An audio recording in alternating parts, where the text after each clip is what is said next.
Hello दोस्तों, आप सभी का स्वागत है आपके अपने YouTube चैनल टॉपर्स टाइम पे। दोस्तों आज से हम यूपी डीएलएड सेकंड सेमेस्टर की क्लास हमारे चैनल पे स्टार्ट हो रही है। दोस्तों आप लोग जैसा कि जानते हैं कि डीएलएड सेकंड और फोर्थ सेमेस्टर की पेपर दिसंबर 2024 लास्ट में या स्टार्टिंग जनवरी 2025 में संपन्न कराई जाएगी। यानी हम मान सकते हैं कि पेपर 20 दिसंबर से लेकर 10 जनवरी के बीच में किसी भी दिन संपन्न कराई जाएगी। अब हमारे पास आज 20 नवंबर है, आज से लगभग हमारे पास एक महीने का टाइम है। कितना टाइम है? एक मंथ का दोस्तों टाइम है। अब इसमें हमको सारा सिलेबस कवर करना है, सारी चीजें कवर करनी है, कुछ भी ना छूटे ताकि आपका डीएलएड में अच्छा स्कोर हो सके। अब मैंने देखा सबसे ज्यादा दोस्तों बच्चों का मैथ के पेपर में बैक लगता है। सबसे ज्यादा आप किसी भी सत्र का देख लीजिए, इस बार 65-69% बच्चे क्वालिफाइड हुए, जो 35% फेल हुए वो मैथ में, और सबसे ज्यादा डर मैथ का है। तो हम मैथ की क्लास से स्टार्ट कर रहे हैं दोस्तों। अब मैंने बच्चों से बात किया कि मैं पहले पूरा सिलेबस आपको पढ़ा दूं, क्योंकि यूट्यूब पे तो आपको पूरा सिलेबस पढ़ाने वाले मिल जाएंगे, लेकिन ज्यादातर बच्चों की फर्स्ट प्रायोरिटी थी कि सर एक पवन सीरीज आती है और अगर इस सीरीज से मैं सारी चीजें याद कर लेता हूं तो इसमें सारे प्रीवियस ईयर होता है और बच्चा एग्जाम क्वालिफाइड कर ले जाता है। मैंने सीरीज को देखा, इसमें सारी प्रीवियस ईयर चीजें रहती हैं और ज्यादातर बच्चे पवन सीरीज को याद करने की कोशिश करते हैं, क्योंकि इससे ज्यादातर क्वेश्चन एग्जाम हॉल में मिल जाते हैं, क्योंकि इसके अंदर सारे प्रीवियस ईयर क्वेश्चन डाल रखे गए। तो भाई मैंने संस्करण जो नया 2024-25 का पवन की गाइड ली और मैंने सोचा क्यों ना आप इसको जब याद करते हैं और यहां तो याद कर लेते हैं, एग्जाम हॉल में उस चीज को आप भूल जाते हैं। तो मैं आपको एक बेस्ट अप्रोच से इसके जितने भी सवाल हैं सारे मैंने यहां ले लिए और डिटेल सॉल्यूशन के साथ मैं आपको यहां सारी चीजें समझा दूंगा, एक एक चीज, ताकि आप रटना बंद कर दें दोस्तों। आप कोई भी चीज इस गाइड की रटेंगे नहीं, सारी चीजें आपको डिट्टू आपके दिमाग में छप जाएगी, वो भी विद डिटेल सॉल्यूशन। जैसे ही इस गाइड से कोई क्वेश्चन एग्जाम हॉल में आप दिखेगा, 101% आप डिटेल सॉल्यूशन के साथ में उस चीज को छाप के आएंगे, ये मेरी गारंटी है। अब जिन बच्चों का मैथ कमजोर है उनके लिए भी और जिनका मैथ अच्छा है उनको मैं दोनों लोगों को ये बताऊंगा कि मैं सारी चीजें बेसिक से एक एक चीज जो इसमें कहा गया, अगर पूर्णांक संख्या की बात की गई है तो मैं बच्चों को पूर्णांक बताऊंगा क्या होता है, लघुत्तम समापवर्तक कहा गया है तो लघुत्तम समापवर्तक बताऊंगा। यानी सारी चीजें एक बेस्ट अप्रोच के साथ में बेसिक से मैं ये मान के चलूंगा कि आपको जोड़ना भी नहीं आता, इतना बेसिक से सारी चीजें मैं आपको सिखाता चलूंगा। तो पहले तो मेरी रणनीति है कि पवन की सीरीज आपको डिट्टू याद करा दी जाए पूरी गाइड, ताकि आपके अंदर एक कॉन्फिडेंस आ जाए कि हाँ अब पेपर में हम फेल नहीं होंगे, क्वालिफाइड कर लेंगे। अब मोस्टली बच्चों की यही प्रायोरिटी होती है कि पवन की सीरीज याद कर लें। तो सबसे पहले मैंने अपनी प्रायोरिटी रखी है कि पूरा पवन की सीरीज मैं आपको, जो नया संस्करण 2024-25, तो आपको पवन की सीरीज खरीदने की कोई जरूरत नहीं दोस्तों, ना खरीदिए, बस मेरी क्लास देख लीजिए, सारी चीजें आपके दिमाग में ऐसे छाप दूंगा कि आप उसको कभी भूल ही नहीं सकते हैं। लेके रटोगे, भूल जाओगे, मेरे साथ क्लास में देखोगे, एक एक चीजें डिटेल सॉल्यूशन में करवा दूंगा कि कभी आप भूलोगे ही नहीं, परीक्षा के बाद भी वो चीजें याद रहेंगी। तो इसी के साथ में क्लास को स्टार्ट करते हैं। पवन की ये नया संस्करण है 2024-25 का। इसमें सबसे पहले आपको बहुविकल्पीय प्रश्न मिलते हैं। आपके एग्जाम में मैथ 25 नंबर का आता है, जिसमें 12 नंबर आपको क्वालिफाइड के लिए चाहिए, लेकिन हम लोगों का टारगेट क्या रहेगा, 25 में कम से कम। वैसे तो मेरे पढ़ाने से आपको 25 में 25 आएंगे, मेरी गारंटी है, लेकिन जिन का मैथ एकदम कमजोर है और जो कुछ भी नहीं जानते, वो सब बच्चे 22+ तो जरूर दोस्तों स्कोर करके आओगे, ये मेरी गारंटी है कि 22 से नीचे नहीं आएंगे। जो बच्चा थोड़ा सा भी पढ़ने में अच्छा होगा उन सबके मैं 25 में 25 करवा दूंगा। बैक तो किसी का नहीं लगने वाला मैथ में, केवल ये सीरीज के जितने प्रश्न हैं जिस तरीके से मैं आपको डिटेल समझाऊंगा, क्लास देख लीजिए, समझ में आएगी, मेरी गारंटी है। इसी के साथ में क्लास को स्टार्ट किया जाए। तो इसमें पहले बहुविकल्पीय प्रश्न होता है, फिर अति लघु उत्तरीय प्रश्न, फिर लघु उत्तरीय, सारी सीरीज, पूरी सीरीज डिट्टू 1 नंबर क्वेश्चन से जितने भी क्वेश्चन होंगे सारे सॉल्व किए जाएंगे, कोई क्वेश्चन छोड़े नहीं जाएंगे। तो इसी के साथ में हम सीरीज को स्टार्ट करते हैं। आपकी जो ये सीरीज दी गई है, इसमें पहला क्वेश्चन है, देखिए क्वेश्चन नंबर 1 है, ऋण पूर्णांक संख्या है। दोस्तों पूर्णांक संख्या क्या होता है? पूर्णांक संख्या होता है, जैसे कोई संख्या लिख दी जाए, -2, -3, -4, -5, -6, 0, 1, 2, 3, 4, 5 ये सारी संख्याएं पूर्णांक संख्या है। अब ये धनात्मक पूर्णांक संख्याएं हो जाएंगी, ये ऋणात्मक पूर्णांक संख्या हो जाएंगी, लेकिन सभी यानी माइनस अनंत से लेके प्लस अनंत तक जितनी संख्याएं आपको मिले एक संख्या, उन संख्याओं को पूर्णांक संख्या कहते हैं। ठीक है, इसने हमसे क्या पूछा है, ऋण पूर्णांक क्या है। अब देखो ये पूर्णांक नहीं है दोस्तों, ये एक क्या है, ये आप कह सकते हो एक भिन्न है, एक परिमेय संख्या मान सकते हो, लेकिन ये पूर्णांक नहीं है, ना ही ये पूर्णांक संख्या है। ठीक है, पूर्णांक इसमें कौन सा है, एक 0 है, एक -5 है दोस्तों। इसने पूछा ऋण पूर्णांक, तो सर ऋण पूर्णांक तो -5 हो जाएगा। अब बताइए इसमें याद करने वाली क्या चीज है। गाइड में इधर आंसर दिया रहता है उत्तर, और लिखा रहेगा आ सही है, बा सही है, सा सही है, दा सही है। आप लोग बस याद करते हैं। भाई इसमें याद करने की क्या चीज है, आप पूर्णांक समझ गए कि सर पूर्णांक क्या होता है। माइनस अनंत से लेके प्लस अनंत तक जितनी संख्या है सारी पूर्णांक है, चाहे -2 ले लो, -3 ले लो, -4 ले लो, 0 ले लो, 1 ले लो, 2 ले लो, कुछ भी। इसने हमसे पूछा ऋण पूर्णांक। अब इसमें तो यही 2 पूर्णांक है, जिसने हमसे ऋण पूर्णांक पूछा, तो ऑप्शन 22 का सही हो जाएगा। क्वेश्चन नंबर 2 है 9, 12, 18 का लघुत्तम समापवर्तक है। देखो एक चीज आप लोग डीएलएड में जानिए, अगर यही क्वेश्चन अति लघु में आता 1 नंबर का, तो आपको बेसिक से लगाना होगा। तो पहले मैं आपको लघुत्तम समापवर्तक कैसे निकलता, आपने छोटी क्लास में पढ़ा होगा। ऐसे पहले आप लिखते थे 9, 12 और 18, और ऐसे आपको डीएलएड में भी लिखना है भाई, शॉर्टकट नहीं चलना। ये अगर ऑब्जेक्टिव में पूछेगा तो सीधा इसका आंसर टिक करके चले आना है, यानी अपने कॉपी में लिख देना है कि प्रश्नोत्तर नंबर 2 का बा सही है और बा में 36 है, सा सही है तो 9। लेकिन अगर अति लघु में तो ऐसे आपको लगाना है। ठीक है, फिर इसमें सबसे पहले आप 3 कामन करोगे, 3 त्रिका 9, 3 चौक 12, 3 छन 18। इसके बाद फिर 3 कामन होगा, 1, 4, 2, फिर 2 कामन होगा, 1, 2, 1, फिर 2 निकाल लीजिए, 1, 1, 1। अब इसका आप मल्टीप्लाई करा दीजिए, 3 गुणे 3 गुणे 2 गुणे 2, 3 त्रिका 9 दूनी 18 दूना 36। ये आपको ऐसे अति लघु में लगाना है दोस्तों, जब अति लघु में आए। अगर आपका लघु बहुविकल्पीय में आना है तो केवल और केवल आप अपनी कॉपी में लिखेंगे प्रश्नोत्तर नंबर 2 का बा 36 सही है। अब आप सोचोगे सर क्या बहुविकल्पीय में भी ऐसे लगाना है, तो दोस्तों बहुविकल्पीय में आपको ऐसे नहीं, ये मैंने अति लघु के लिए बताया। अब अगर बहुविकल्पीय में है तो इसका सॉल्व करने का सबसे आसान तरीका, जो आप पेपर पाइए वहां उसी में देखो, पहले 9 को कैसे लिख लीजिए, ऐसे फैक्टर में तोड़ लीजिए, 3 गुणे 3। 12 को कैसे लिख लेंगे, 3 गुणे 2 की पावर 2। ठीक है, 2 का स्क्वायर 4 दिया 12। 18 को कैसे लिख लेंगे, आप कहोगे सर 3 का स्क्वायर 9 गुणे 2। अब इसमें जो कॉमन हो रही है उसकी सबसे हाईएस्ट पावर ले लो, तो देखो 3 कॉमन हो रहा है, 3 की हाईएस्ट पावर यहाँ भी 2 है, 3 की हाईएस्ट पावर यहाँ भी 2 है, तो 3 की पावर 2 उठा लो। 2 कॉमन हो रहा है, 2 की हाईएस्ट पावर 2 है। ठीक है, 2 की हाईएस्ट पावर 2, 3 का स्क्वायर 9, 2 का स्क्वायर 4, 9 चौक 36। इस तरीके से इसका आप आंसर निकाल सकते हो, लेकिन इस तरीके से अति लघु में नहीं लिखना है दोस्तों। जो इससे पहले मैंने बताया उस तरीके से अति लघु में लिखना है। तो आप लघुत्तम समापवर्तक निकालना जान गए, अगर कॉपी में लिखना है तो कैसे लिखना है, कैसे आपको नंबर देगा वो भी जान गए। तो इसमें याद करने वाली कोई नहीं चीज़ है, सारी चीज़ें मैं आपको ऐसे बेसिक से सिखाता हुआ पूरी सीरीज याद करवा दूंगा। तो अगर क्लास आपको पसंद आ रही हो दोस्तों, तो क्लास को लाइक कर दीजिए और अपने दोस्तों के साथ क्लास को शेयर जरूर करिए। हमारे चैनल पे आप नए हैं तो हमारे चैनल को सब्सक्राइब करना ना भूलें, क्योंकि चैनल को सब्सक्राइब करके बेल आइकन को ऑल पे सेट कर लीजिए, क्योंकि जैसे ही हमारे चैनल पे कोई क्लास अपलोड हो आप तक नोटिफिकेशन पहुंच जाए। और 1 महीने के अंदर पूरा डीएलएड, पहले पॉन सीरीज याद करा दी जाएगी, उसके बाद में कहिएगा तो सिलेबस से एक एक चीज़ें ले ली जाएगी। कोई आपका डाउट होगा उसकी भी क्लास ले ली जाएगी। कोई पेटबोर्ड्स आपको नहीं खरीदना, यहाँ सारी चीज़ें आपको फ्री में पढ़ा दी जाएगी, ना ही कोई सीरीज खरीदना है। क्वेश्चन नंबर 3 है, निम्नलिखित में से कौन एक परिमेय संख्या नहीं है। अब दोस्तों परिमेय संख्या क्या होता है, जिस संख्या को अनुपात में लिखा जा सके उसी को परिमेय यानी भिन्न के रूप में लिखा जा सके। जैसे 3/4 ये एक अनुपात है, क्या है, एक अनुपात है।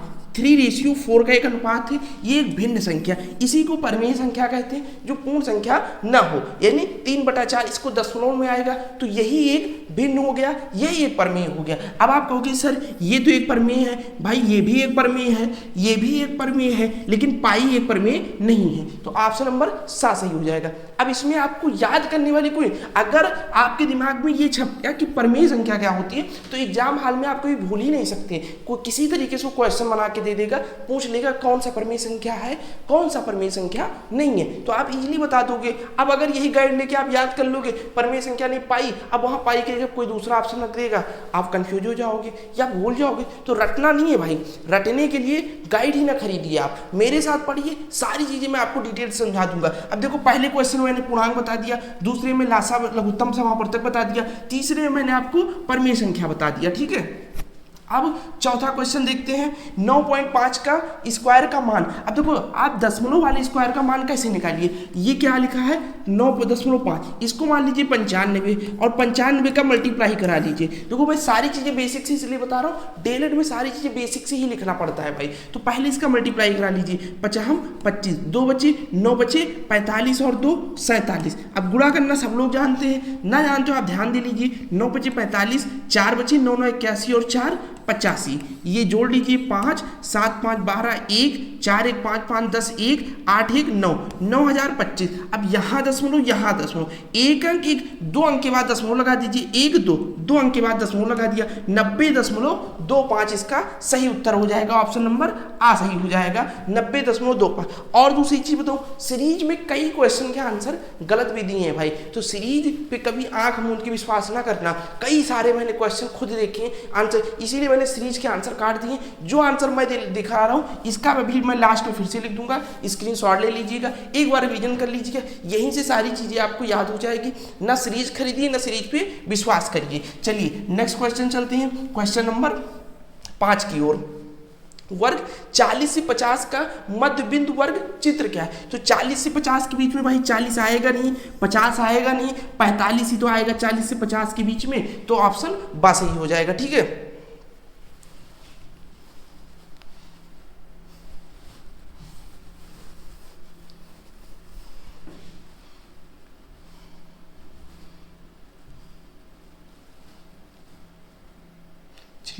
क्वेश्चन नंबर 6, क्वेश्चन नंबर 6 देखते हैं, सबसे छोटा पूर्णांक है। भाई ये पूछ रहा है हमसे सबसे छोटा पूर्णांक है। मैंने अभी आपको सिखाया था कि सबसे पूर्णांक क्या होता है, -8 भी है, -9 भी है, यानी माइनस इनफाइनाइट तक पूर्णांक है, 0 है, 1 है, 2 है, 3 है। देखो एक क्वेश्चन मैंने समझा दिया, आगे उसी तरीके से क्वेश्चन बनने ले। अब बताओ सबसे छोटा पूर्णांक 0 कह सकते हैं, तो भाई इससे छोटा तो -1 है, क्या इससे छोटा नहीं हो सकता भाई, -2 -3 तो इससे भी छोटा हो सकता है, तो इनमें से कोई नहीं। कौन सा उत्तर हो जाएगा, इनमें से कोई नहीं, सबसे छोटा पूर्णांक है, इनमें से कोई नहीं। नेक्स्ट क्वेश्चन, उस समबाहु त्रिभुज का क्षेत्रफल कितना होगा जिसका परिमाप 3 मीटर है। देखो भाई समबाहु त्रिभुज का क्षेत्रफल जो होता है, आप लिख लीजिए अगर कहीं आपको याद नहीं है या आपने नहीं पढ़ रखा, समबाहु त्रिभुज, ठीक है, इसका क्षेत्रफल लिख लीजिए आप, क्या होता है √3/4a², ठीक है। आगे जब ये अति लघु में मिलेगा तो इस फार्मूले को कैसे निकाला गया मैं ये भी समझा दूंगा। अभी के लिए आप लिख लीजिए कि समबाहु त्रिभुज का क्षेत्रफल √3/4a² होता है। अब इसका परिमाप दे रखा है, तो समबाहु त्रिभुज कैसे होता है, ऐसे होता है, ठीक है। इसका परिमाप क्या होता है दोस्तों, 3a होता है, ये a, तीनों भुजाएं बराबर होती है, तो इसका परिमाप कितना हो गया, परिमाप बराबर लिख लीजिए 3a। तो 3a की वैल्यू हमको उसने 3 दे रखी, कितनी दे रखी है, 3a बराबर 3, तो a की वैल्यू कितनी हो जाएगी, 3/3, 3 एकम 3, a की वैल्यू आ गई 1, ठीक है। अब इसको आप लोग नोट कर लीजिए, ठीक है। अब देखिए a की वैल्यू 1 आ गई और इसका फार्मूला क्या होता है, √3/4a², a की वैल्यू 1 रख लीजिए, √3/4 1 का स्क्वायर, तो 1 का स्क्वायर 1 से मल्टीप्लाई करेंगे तो √3 एकम √3/4, यही हमारा आंसर हो जाएगा। कौन सा आंसर सही है, √3/4 मीटर स्क्वायर, क्योंकि यहाँ परिमाप मीटर में दिया गया था, तो यहाँ आप मीटर स्क्वायर लिख लीजिए, ठीक है, √3/4 मीटर स्क्वायर।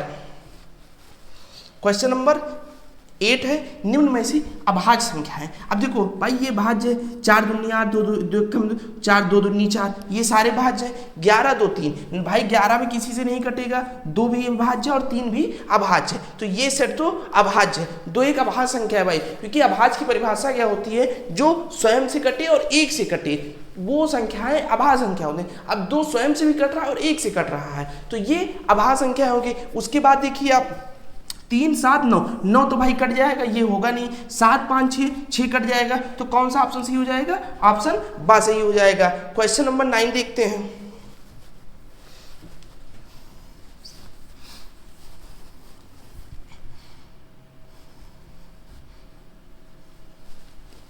क्वेश्चन नंबर 9 है, देखो क्वेश्चन नंबर 9 है, परमेय संख्या -3/4 का योगात्मक एवं गुणात्मक प्रतिलोम होगा। अब समझिए योगात्मक और गुणात्मक प्रतिलोम होता क्या चीज है। पहली चीज भाई देखो, योगात्मक प्रतिलोम उस चीज को कहते हैं, देखो योगात्मक प्रतिलोम क्या होता है। अगर आपसे लिखने पूछ ले योगात्मक प्रतिलोम क्या होता है तो समझ लीजिए। देखो योगात्मक प्रतिलोम, जैसे 5 का योगात्मक प्रतिलोम, योगात्मक देखो इसी में छुपा है, योग करने में क्या हो जाए? प्रतिलोम हो जाए। मतलब 5 का योगात्मक प्रतिलोम -5 होगा, यानी एक ऐसी संख्या बताओ जो योग करने पे 0 हो जाए, तो 5 का योगात्मक प्रतिलोम -5 हो जाएगा। यानी वो पूछ रहा है 5 में क्या जोड़ दिया जाए, जैसे उसने कहा 5 का योगात्मक प्रतिलोम, तो 5 में क्या जोड़ दिया जाए कि 0 हो जाए, तो आप कहोगे सर -5, तो किसी का योगात्मक प्रतिलोम निकालने के लिए उसका माइनस कर दिया जाता है। अब देखो -3/4 का योगात्मक प्रतिलोम के लिए माइनस कर दो तो ये योगात्मक प्रतिलोम आ जाएगा, माइनस माइनस से गुणा प्लस हो जाएगा, यानी 3/4 इसका योगात्मक प्रतिलोम हो गया। 3/4, अब इसमें भी 3/4 है, इसमें भी 3। फिर आगे पूछा गुणात्मक प्रतिलोम। गुणात्मक प्रतिलोम मतलब समझ लीजिए क्या चीजें होती हैं। एक बार भाई ये सारी चीजें आप समझ लोगे तो याद करने कोई चीज ही नहीं है और कभी बैक भी नहीं लगेगा आपका, बस आप लोग याद करने पे लगे हैं, इसीलिए आप लोग को समझ में नहीं आ रहा। देखो गुणात्मक प्रतिलोम कि उस चीज को गुणा करने पे 0 आ जाए। अब मैं आपसे पूछूंगा 5 का गुणात्मक प्रतिलोम, तो आप कहोगे सर 1/5 से अगर गुणा कर दिया जाए तो क्या हो जाएगा? 1 आ जाए। सॉरी 0 नहीं भाई, गुणात्मक प्रतिलोम में क्या होना चाहिए? 1 आना चाहिए।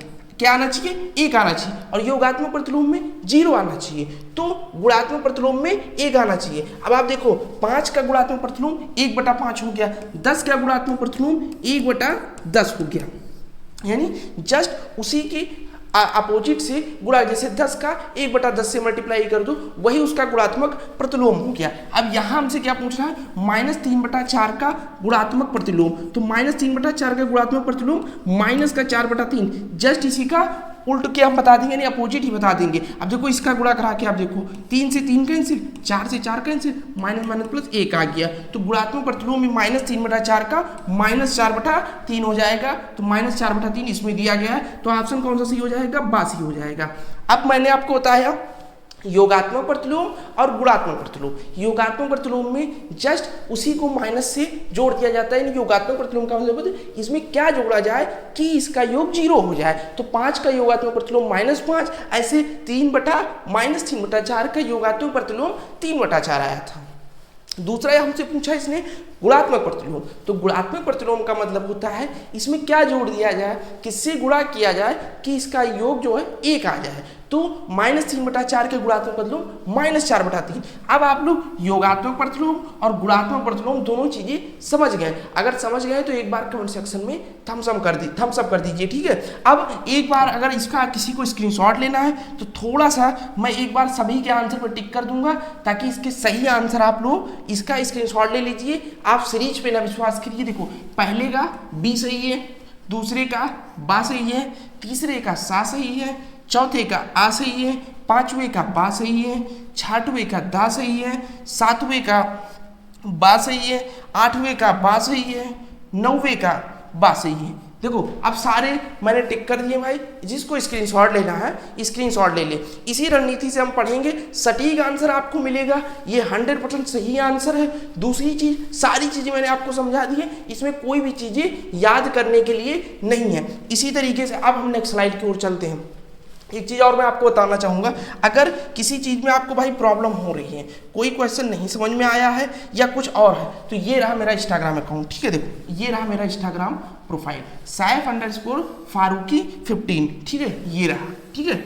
ये आप सर्च कर लीजिए इंस्टा पे सैफ_फारूकी15, इस पे फॉलो करके जो भी सवाल आपको ना समझ में आए उसका स्क्रीनशॉट भेज दीजिए मेरे इंस्टाग्राम पे। दूसरे दिन मैं उसको यहाँ डिटेल में फिर से समझा दूंगा, या और कोई प्रॉब्लम है या किसी चीज़ की और क्लास स्टार्ट करनी है, या आपके पास कोई बेस्ट और तरीका है कि सर इस तरीके से पढ़ाइए, कुछ भी हो या कोई प्रॉब्लम आ रही है पढ़ाई में डीएलएड में, कोई भी जानकारी आपको लेना है, इस पर आप मुझे फॉलो करके मैसेज कर दीजिए, सभी की रिप्लाई मैं इस पर देता हूँ भाई। इससे पहले सीटेड वाले बच्चों की भी पढ़ा रहा हूँ, आप मेरे चैनल पर जाके देख सकते हैं, उनको भी बहुत ज़्यादा हेल्प मिला है, पूरा मैथ का सिलेबस उनका कवर कर दिया है, जो भी उनको प्रॉब्लम होती है इस पर मुझे बताते हैं, दूसरे दिन डाउट सेशन रख के सारी चीज़ें क्लियर कर। तो आपके लिए भी मैं ये वाला अकाउंट आप फॉलो करके कोई भी प्रॉब्लम हो, कोई सवाल नहीं समझ में आ रहा, उसका स्क्रीनशॉट ले लीजिए या क्वेश्चन नंबर यहाँ बता दीजिए, क्योंकि यही मैं मैसेज सारे सीन करता हूँ, यूट्यूब के अकाउंट पे मेरी टीम सीन करती है, मैं भी देखता हूँ, लेकिन अगर सारे को आपको कोई भी डाउट होगा तो इस पर जरूर बताइएगा, ठीक है।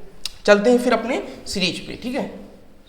तो इसका आप लोग स्क्रीनशॉट ले लिए होंगे, क्वेश्चन ये है नेक्स्ट स्लाइड, ठीक है। कहिएगा तो इसका मैं पीडीएफ भी आपको दे दूंगा, वो भी कैसा पीडीएफ दूंगा, इस तरीके से टिक करके दूंगा जो मेरे द्वारा वेरीफाइड होगा सारे आंसर, तो गाइड से जो मिसिंग होगा वो भी सही हो जाएगा। तो आप लोग कमेंट सेक्शन में बताइएगा, अगर पीडीएफ चाहिए तो मैं पीडीएफ भी प्रोवाइड करवा दूंगा आपको, ठीक है।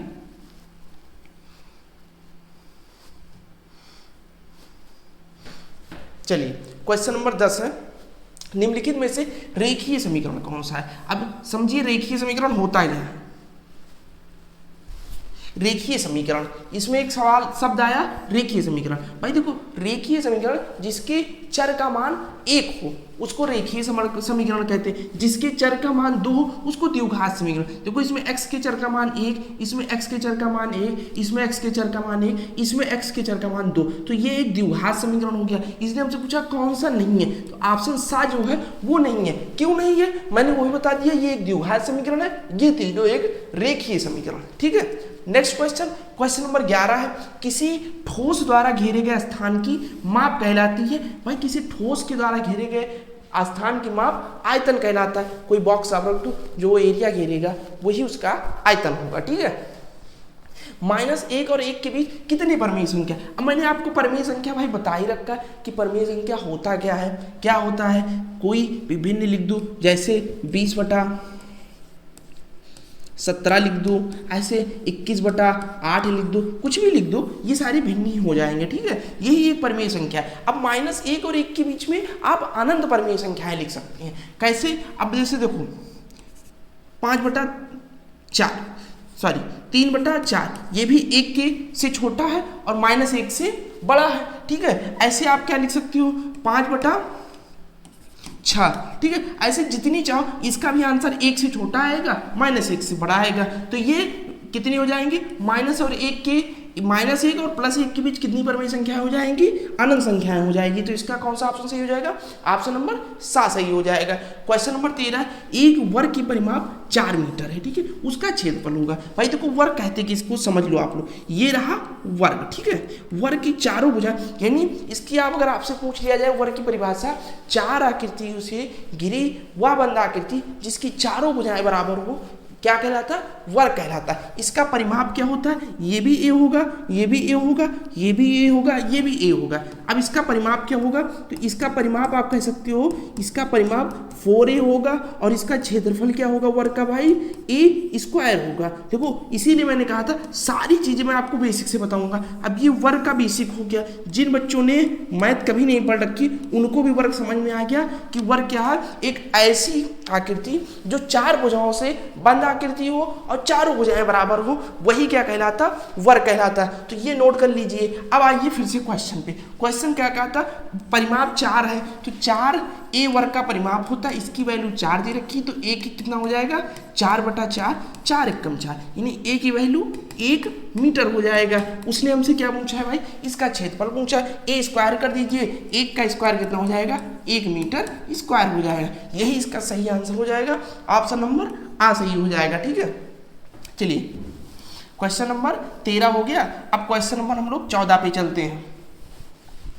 क्वेश्चन नंबर 14 पूछ रहा है, a² - 2ab + b² बराबर है, ठीक है, सॉरी भाई, a² - 2ab + b² बराबर है। तो आप लोगों ने पढ़ रखा होगा a - b का होल स्क्वायर का फार्मूला भाई यही होता है, a² - 2ab + b², ठीक है। ये और a + b का होल स्क्वायर का भी फार्मूला नोट कर लीजिए जिनको ना पता हो, a² + 2ab + बी स्क्वायर, ठीक है।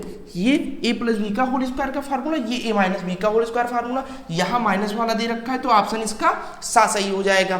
क्वेश्चन नंबर हम 15 पे चलते हैं। निम्न में से कौन सा रैखिक समीकरण नहीं है? फिर देखिए भाई, अभी मैंने पीछे पढ़ा रखा है, जिसके चर एक हो वो ही रैखिक समीकरण हो जाएगा, जिसके चर एक से अधिक हो, दो हो, द्विघात हो जाएगा।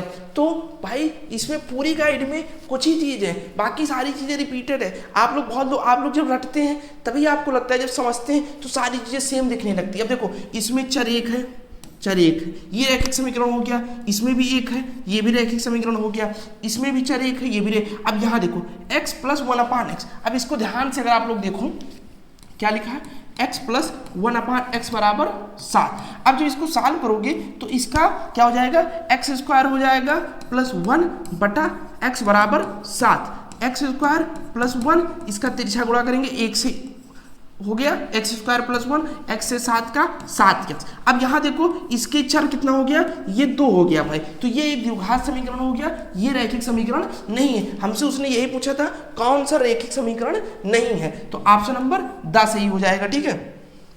चलते हैं क्वेश्चन नंबर, अब कितने हैं, 14 कर चुके हैं हम लोग। 1 मिनट,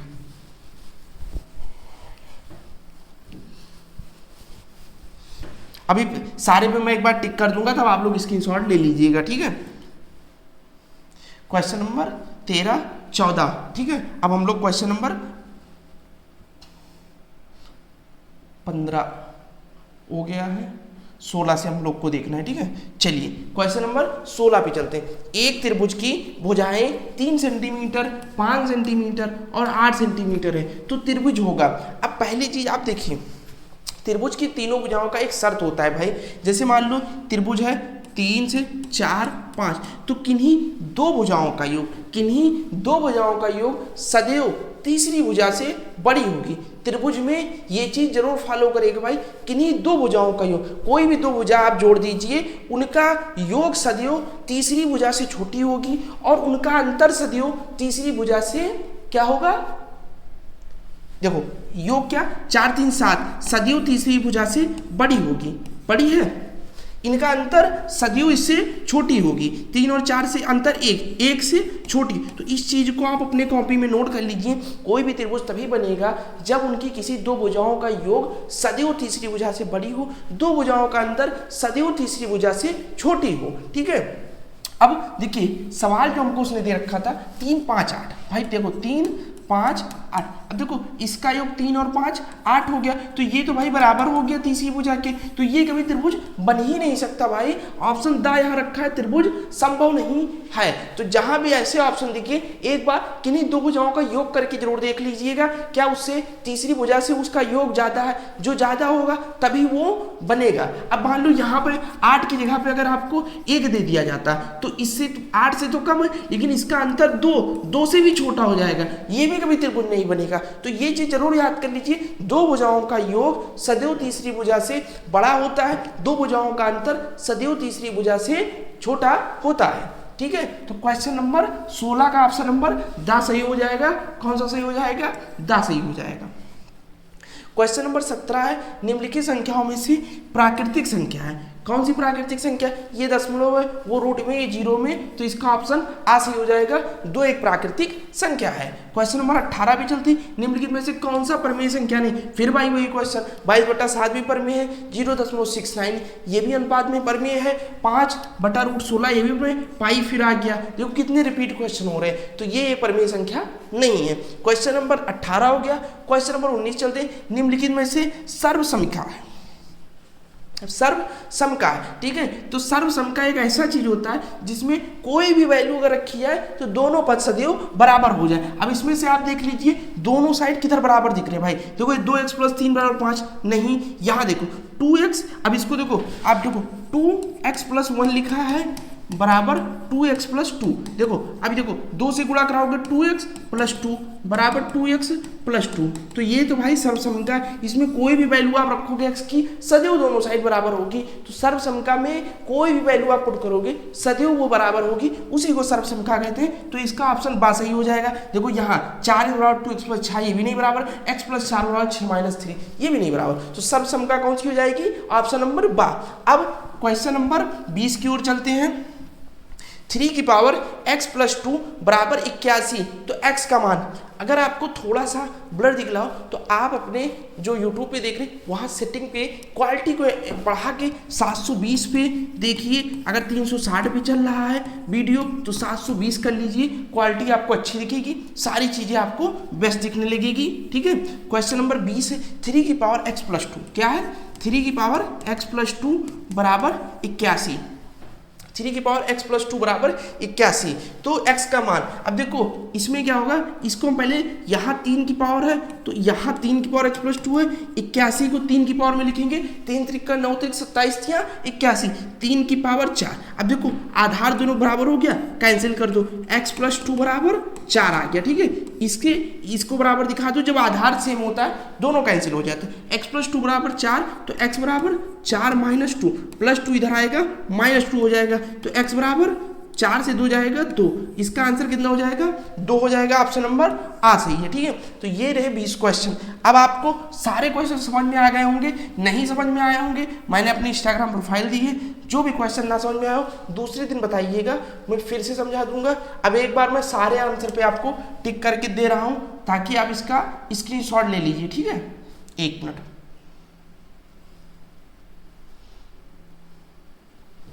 चलिए,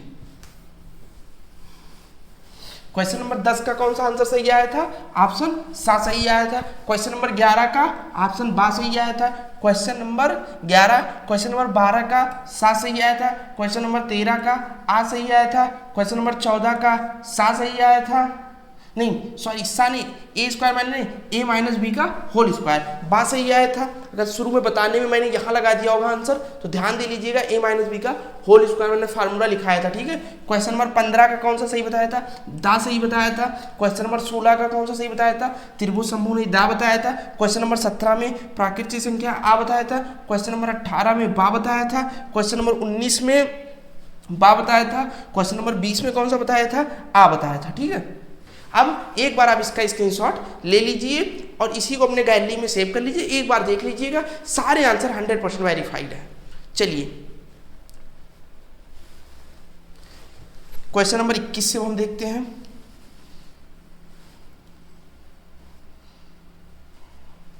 परमेय संख्या -24/45 के समतुल्य संख्या यानी सेम इसी के बराबर संख्या इसमें से कौन सी, तो देखो भाई इसको सॉल्व करके इसने लिखा होगा, तो -24/45 को आप थोड़ा सा सॉल्व करिए, 3 से भाग दे दीजिए, 8 त्रिक 24, 3 से दे दीजिए 15 तिया 45, -8/15 इसका 60 रूट है। देखिए ये कहीं लिखा है -8/15, ऑप्शन बा में लिखा है, तो यही इसके समतुल है, चाहे -24/45 लिखो चाहे -8/15 लिखो। अब ना समझ में आए तो समझो, आप चाहे तो 1/2 लिख लो और चाहे तो 2/4 लिख लो, भाई ये दोनों बराबर ही तो है, 2 1 कम 2 2 दूनी 4, इसका मतलब 1/2, तो चाहे 1/2 लिखो चाहे 2/4 लिखो, तो 1/2 के समतुल 2/4 है, 2/4 के समतुल 1/2, तो ऐसे -24/45 के समतुल -8/15, -8/15 के समतुल पूछे तो -24/45 है। चलिए नेक्स्ट क्वेश्चन, क्वेश्चन नंबर 22, समीकरण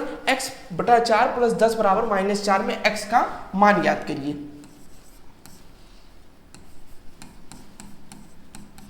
-4, ठीक है।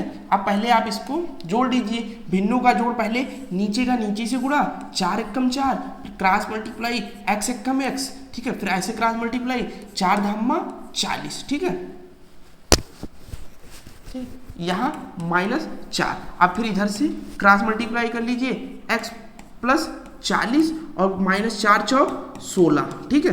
अब ये 40 + 40 जाएगा इधर -40 हो जाएगा, सदैव सिंबल चेंज हो जाता है, तो -16 -40 क्या हो जाएगा -56।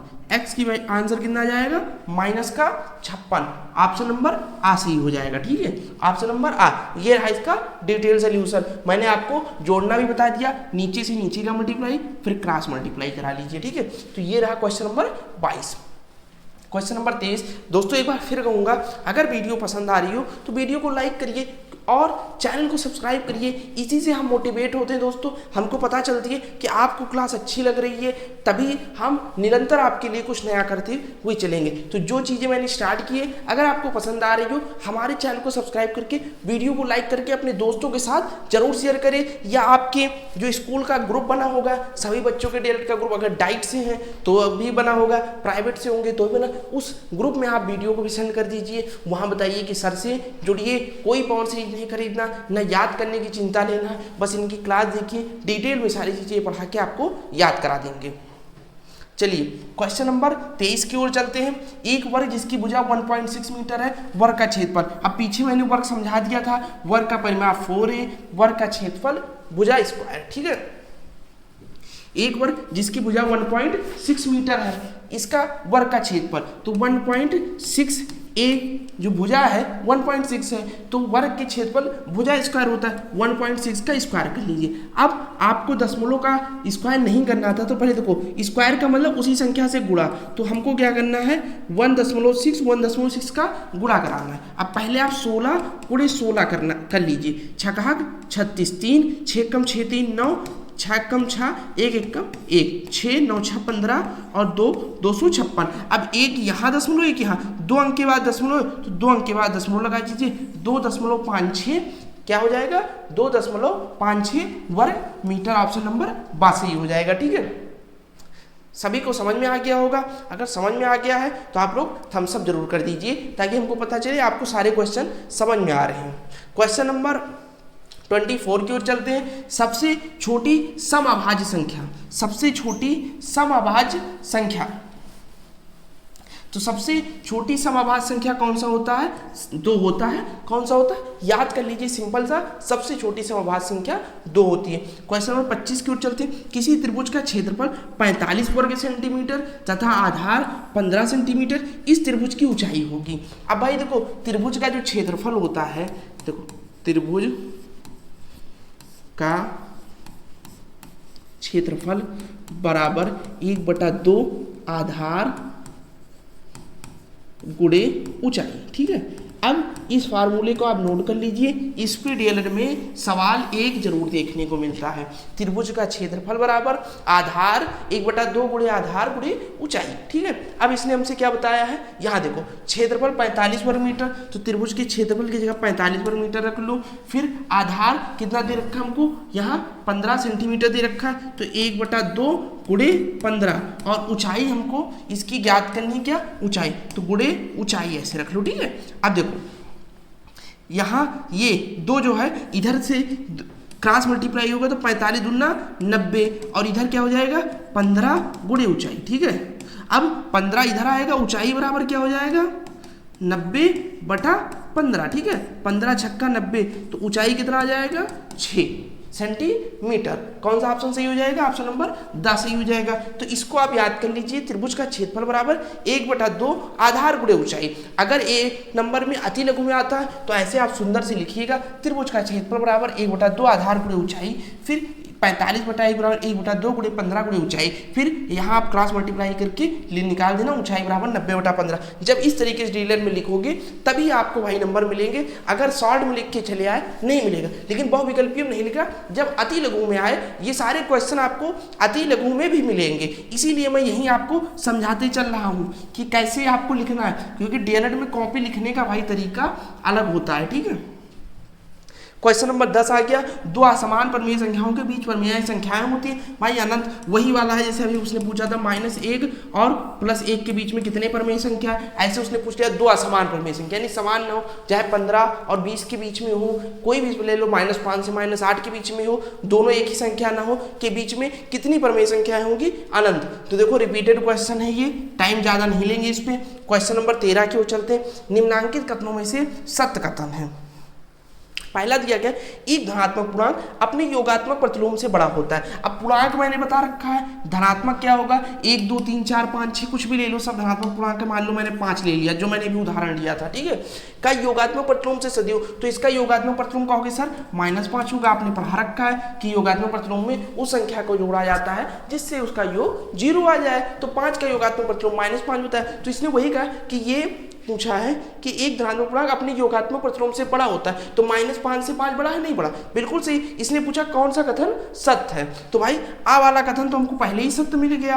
अब हम आगे चाहे पढ़ें चाहे ना पढ़ें कोई मतलब नहीं है, क्योंकि एक ही ऑप्शन सही था, उसने हमको बता दिया। चेक करना है आप चेक कर लीजिए। एक ऋणात्मक पूर्णांक अपने योगात्मक प्रतिलोम से बड़ा होता है, तो ऋणात्मक पूर्णांक का जो उसका प्रतिलोम होगा, इसे -5 का योगात्मक प्रतिलोम प्लस का 5 होगा, तो ये इससे बड़ा नहीं, इससे सदैव छोटा होगा। ये भी गलत है। शून्य एक पूर्णांक नहीं है, तो शून्य एक पूर्णांक है, ये भी गलत है। -17 बड़ा है -5 से, बड़ा नहीं, -17 छोटा है, तो ये भी गलत है। ऑप्शन इसका आ सही हो जाएगा। चलिए नेक्स्ट क्वेश्चन, क्वेश्चन नंबर 28 की ओर देख चलते हैं हम।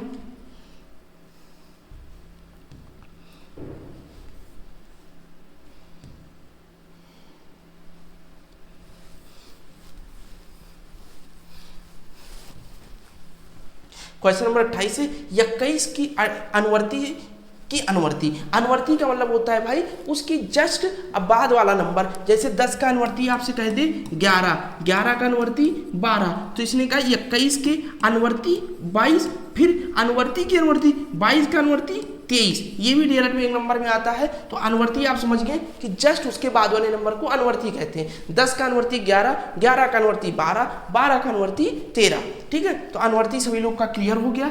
बस यही सारी चीज, डीएलएड में कुछ है नहीं भाई। जो आप लोग का बैक लग जा रहा, बस आप लोग यही गलती कर रहे हैं कि आप लोग गाइड को रटने में फंसे हुए हैं, समझ नहीं रहे। अब आपको जिंदगी में अनुवर्ती आ जाए, किसी बच्चे का नहीं गलत जाएगा। और डीएलएड में लगभग अनुवर्ती सारे पेपरों में पूछा गया है, ठीक है। एक एक नंबर हम ऐसे बटोर के, जो ये 12 आप पासिंग कह रहे हो, 12 नहीं भाई 20 तो ऐसे में दिला दूंगा, जो सटीक चीजें मैं आपको बता दूंगा कि ये आता है, वही चीज आप देख के चले जाएंगे, उतने से आप 20 नंबर पा जाएंगे। तो मेरे चैनल को सब्सक्राइब कर लीजिए। डीएलएड सेकंड सेमेस्टर एग्जाम तक मेरी गारंटी है कि 25 में 25 मैं आपके करवा दूंगा, ठीक है। चलिए क्वेश्चन नंबर 29 देखते हैं। एक आयताकार मैदान का क्षेत्रफल 0.5 हेक्टेयर है। इस मैदान की 125 मीटर है, एक भुजा, इसके आगे लिखी थी एक भुजा भाई, ठीक है। ये आंसर काटने में कैंसिल हो गया, तो दूसरी भुजा की माप होगा। अब आयत किसको कहते हैं? जिसकी आमने सामने की भुजा बराबर हो उसको आयत कहते हैं। यानी लंबाई, ये चीज लंबाई, ये अगर ए है तो ये भी ए हो, चौड़ाई अगर बी है तो ये भी बी हो। इसका परिमाप क्या होता है? 2a + b, ठीक है। और इसका क्षेत्रफल क्या होता है? a × b। तो ये याद कर लीजिए, आयत का परिमाप हो गया, ये आयत का क्षेत्रफल हो गया, ठीक है। अब चलिए क्वेश्चन में कहा है कि क्षेत्रफल तो 0.5 हेक्टेयर दे दिया, एक भुजा 125 मीटर, दूसरी भुजा तो यहाँ हेक्टेयर में, यहाँ मीटर में। तो भाई पहले हेक्टेयर को मीटर में बदलना होगा। तो आप समझ लीजिए 1 हेक्टेयर बराबर कितना होता है। देखो मेन चीज यही है, 1 हेक्टेयर बराबर 10,000 वर्ग मीटर होता है, ठीक है। कॉपी में कहीं नोट कर लीजिए भाई, या स्क्रीनशॉट ले लीजिए। 1 हेक्टेयर बराबर 10,000 वर्ग मीटर होता है, ठीक है। तो 0.5 हेक्टेयर की वैल्यू कितनी हो जाएगी? आप कहोगे सर 1 हेक्टेयर बराबर 10,000 वर्ग मीटर, तो 0.5 हेक्टेयर में 5,000 वर्ग मीटर हो जाएगा। अब देखो इसके जगह पे हम 5,000 वर्ग मीटर ले सकते हैं। एक भुजा उसने 125 मीटर दे रखी, तो क्षेत्रफल a × b होता। हमको दूसरी भुजा निकालनी है, तो a × b की वैल्यू उसने कितने दे दी? 5,000 वर्ग मीटर। और एक की वैल्यू हमको उसने दे रखी 125, तो b की निकालनी है, b बराबर 5,000, ठीक है। इसको हम यहाँ से हटा दे रहे हैं। अब देखो b बराबर, आप कहोगे सर 5,000 बटे 125 बटे में आ जाएगा। अब इसको भाग दिला लीजिए भाई, 125 चौका 500 और ये 0 ऐसे उतार लो, b की वैल्यू कितनी आ जाएगी? 40 मीटर, ठीक है। यही आपका आंसर हो जाएगा ऑप्शन नंबर 7। एक भुजा दे रखी थी, दूसरी भुजा निकालनी थी। सबसे पहले हमने सिंपली हेक्टेयर को मीटर में बदल लिया, फिर उसके बाद आयत का फार्मूला लगा दिया। क्या होता है? चौड़ाई गुणे लंबाई क्षेत्रफल होता है। परिमाप क्या होता है? 2 ब्रैकेट में चौड़ाई प्लस लंबाई, ठीक है। चलिए क्वेश्चन नंबर 30 की ओर चलते हैं।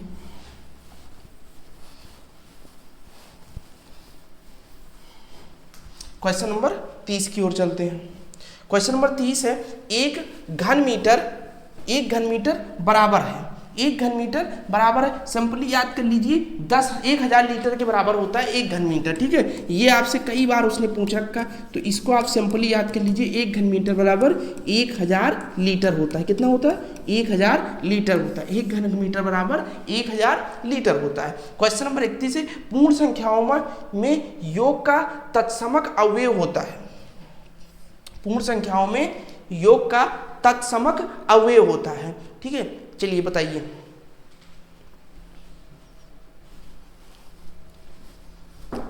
एक मिनट भाई,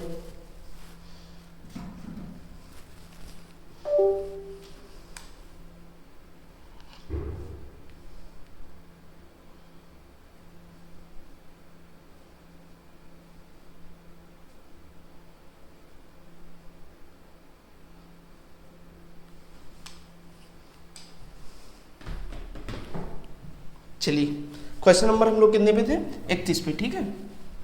क्वेश्चन नंबर 31 पे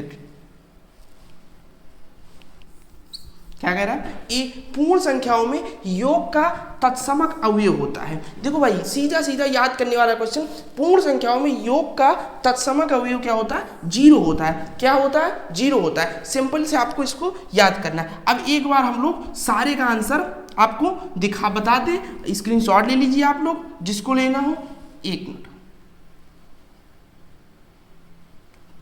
ठीक है। अब इसका आप लोग, मैं एक बार सारे का आंसर टिक करके दे रहा हूं। देखो पहले का कितना आंसर आया था, ऑप्शन 12 आया था। क्वेश्चन नंबर 22 का कितना आया था, इसमें आया था कितना भाई, माइनस का 56 आया था आई थिंक।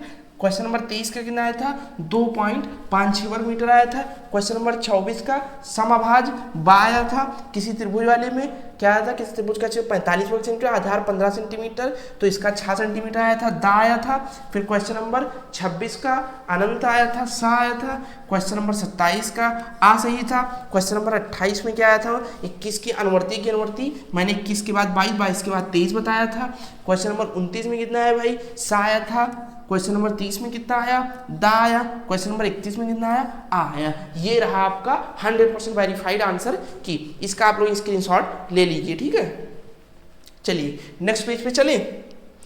वीडियो को भाई लाइक कर दिया अगर आपको मेरी मेहनत पसंद आ रही हो। जिस तरीके से डिटेल में मैं सारी चीज़ें आपको समझा रहा हूँ, अगर मेहनत पसंद आ रही है भाई वीडियो को लाइक करें जरूर, चैनल को सब्सक्राइब करना ना भूलें और अपने दोस्तों के साथ और अपने स्कूल के ग्रुप में जरूर भेजें। चलिए क्वेश्चन नंबर 32 भाई, इसी तरीके से पूरी गाइड आपके दिमाग में एक बार में छाप दूंगा, सारी चीज़ें समझा के। दोबारा गाइड आपको देखनी ना खरीदनी, जाइएगा पेपर में डिट्टू सारी चीज़ें आप लिख के आइएगा। चलिए क्वेश्चन नंबर 32 है, 56, 70 और 84 का लघुत्तम समापवर्तक। मैंने लासा निकालना बताया था, उसी तरीके से आप निकाल सकते हैं। ऐसे आप बेसिक बना लीजिएगा, 56, 70 और 84, ठीक है। फिर इसमें से आप कॉमन करते चले जाइए। पहले इसमें से 14 कॉमन हो जाएगा, 14 चौका 56, 14 पंचे 70, 14 छन 84। फिर 2 कॉमन हो जाइएगा, 2 5 3, फिर ठीक है। फिर एक बार 2 निकाल लीजिए, 1 5 3, फिर 5 निकाल लीजिए, 1 1 3, फिर 3 निकाल लीजिए, 1 1 1, ठीक है। अब इसका मल्टीप्लाई कर लीजिए, 5 3 15 दूना 30 दूना 60, 60 × 14, 14 छन 84, कितना हो जाएगा, 840 हो जाएगा। कितना हो जाएगा, 840 हो जाएगा, ठीक है। ऑप्शन नंबर 7 सही हो जाएगा इसका। अब ये क्वेश्चन रिपीटेड है भाई, लेकिन मैंने फिर से ही समझा दिया ताकि आप लोगों के दिमाग में बैठ जाए कैसे इस सवाल को एग्जाम में लगाना। समीकरण 2.8x बराबर 5.4 प्लस x। अब देखो ये वाला x इधर आएगा तो -x हो जाएगा। देखो क्या लिखा है, 2.8x प्लस बराबर 5.4 प्लस x, ठीक है। अब जब ये x इधर लाइएगा तो माइनस हो जाएगा, 2.8x माइनस x बराबर 5.4। x 2.8 से निकलेगा 1.8x बराबर 5.4, ठीक है। x बराबर 5.4 बटे में 1.8 आ जाएगा। ये दशमलव कट जाएगा क्योंकि एक अंक के बाद यहाँ दशमलव, एक अंक के बाद ऊपर भी। 18 तिया 54, x की वैल्यू कितनी हो जाएगी, 3। यही हमारा आंसर हो जाएगा, x बराबर 3। उसने यही पूछा था, समीकरण का हल 3 होगा, ठीक है। क्वेश्चन नंबर 34 आ गया, यह संभाव त्रिभुज का क्षेत्रफल 400√3 वर्ग सेंटीमीटर है, तो उस त्रिभुज का परिमाप। भाई मैंने अभी संभाव त्रिभुज का फार्मूला आपको बता रखा है, √3/4a², ठीक है। √3/4a² बराबर दे रखा है 400√3, ठीक है। इसी का क्षेत्रफल दे रखा है। उसने इस त्रिभुज का परिमाप पूछा है। परिमाप मैंने बताया आपको 3a होता है, तो a की वैल्यू आप निकाल लीजिए, तो 3 × a कर दीजिए, वही आपका परिमाप हो जाएगा, ठीक है। 3a की वैल्यू आपको निकालनी है, तो पहले a यहाँ से सॉल्व करके निकालिए।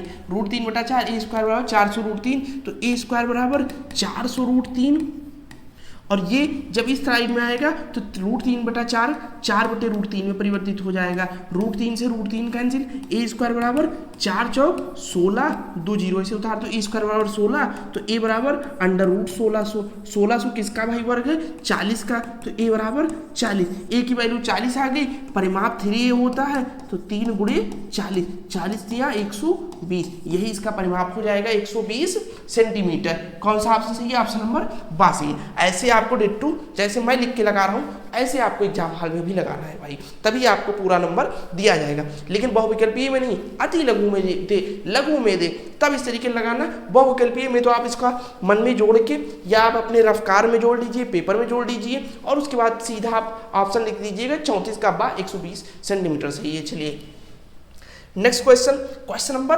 35।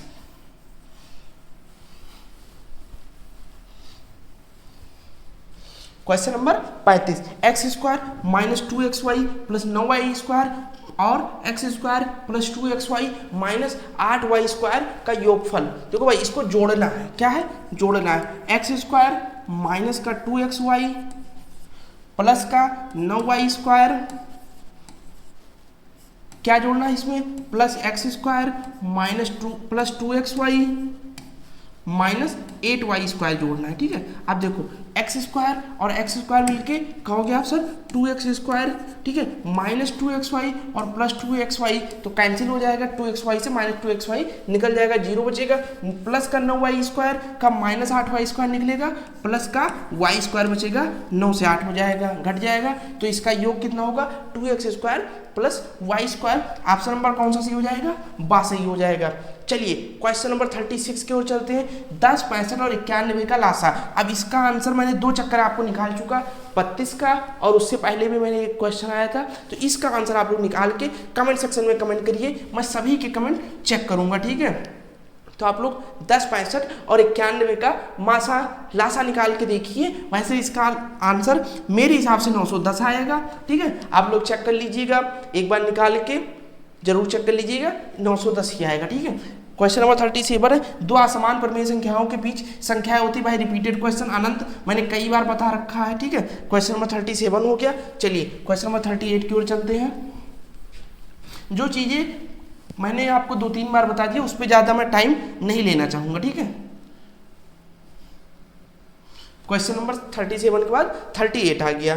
3 + 2 × 7 का मान है, तो 3 × 2 = 5, 5 × 7 = 35। अब जिसका मान 35 हो वही आंसर सही हो जाएगा। 7 × 3 = 21 - 7 × 2 = 14, तो 21 से 14 जाएगा, 7 आएगा, ये नहीं होगा। 7 × 3 = 21 और 2 = 23, ये भी नहीं होगा। ठीक है, 7 × 3 = 21 और 7 × 2 = 14 और 21 = 35। भाई इसका मान 35 है, यही हो जाएगा। इसको भी देख लीजिए, 7 × 2 = 14 और 3 = 17, ये भी नहीं होगा। तो इसका कौन सा ऑप्शन सही हो जाएगा? 38 का बा। इसमें क्या मान होगा? तो इसका भी मान 35 है, इसका भी मान 35 है। चलिए नेक्स्ट चलते हैं, क्वेश्चन नंबर 39। x - 7 और x + 9 का गुणनफल है। चलिए मैं आपको इसको गुणा करना भी सिखा देता हूँ। x + 9 और x - 7।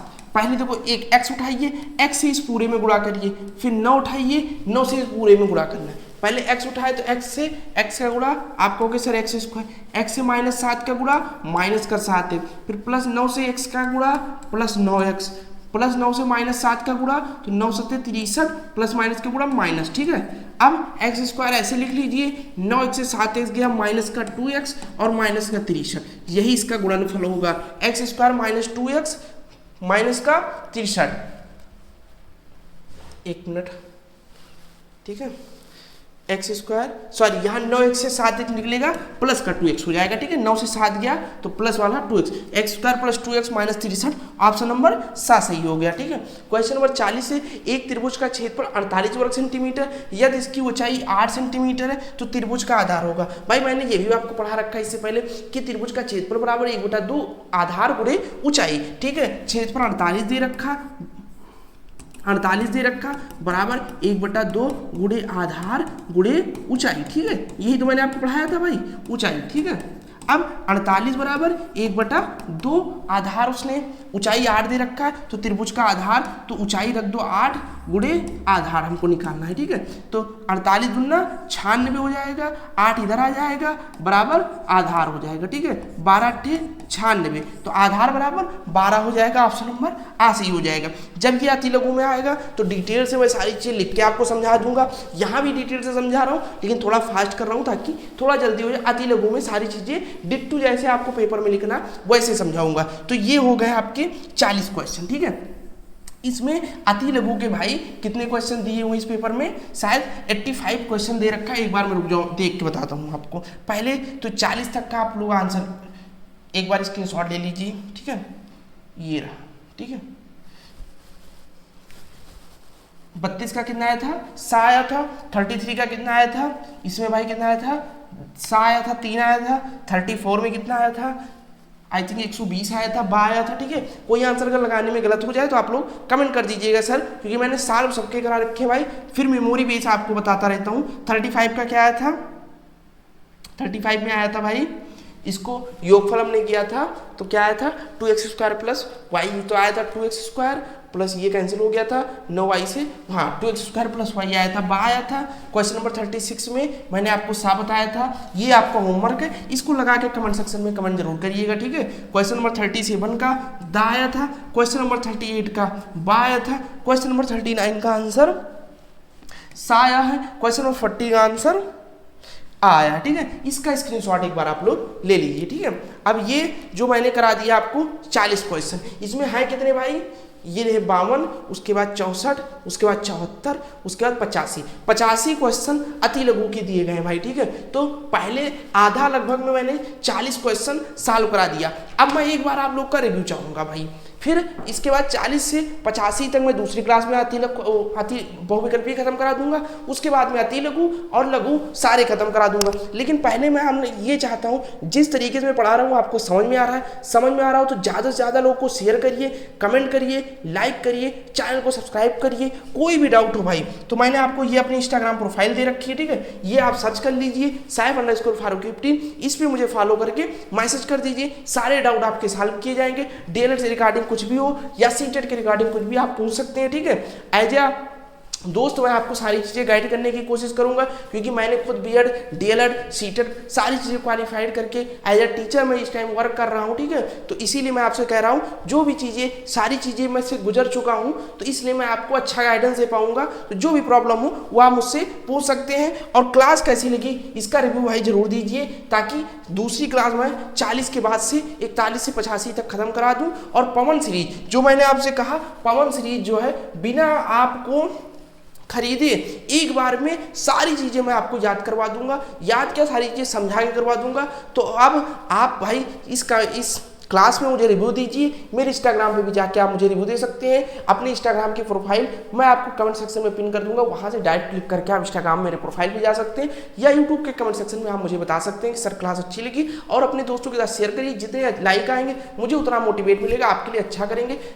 विथिन 1 मंथ पूरा सिलेबस आपको याद करा दिया जाएगा। पवन सीरीज सिलेबस सारी चीज़ें कवर करा देंगे, मेरी गारंटी। बस आपको सपोर्ट बनाना है। सपोर्ट के लिए करना है क्या, चैनल को सब्सक्राइब करके दोस्तों के साथ शेयर कर देना। मैं बीच में आपसे लाइक शेयर इसीलिए बार नहीं कहता हूं, लास्ट में कह रहा हूं पहली क्लास है भाई, ज्यादा से ज्यादा बच्चों को शेयर कर दीजिए, अपने ग्रुप में भी डाल दीजिए, जो भी हूं सबको बताइए और चैनल को सब्सक्राइब करना ना भूलिए। मिलते हैं नेक्स्ट वीडियो नेक्स्ट क्लास में। धन्यवाद।